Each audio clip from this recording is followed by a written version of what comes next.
पहले मंत्र पाठ, बाद में क्रियाएं करनी होती है। स्वर समय।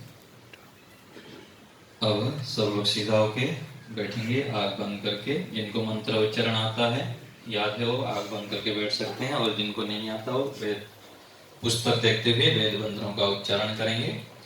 अथ ईश्वर स्तुति प्रार्थनोपासना मंत्राः।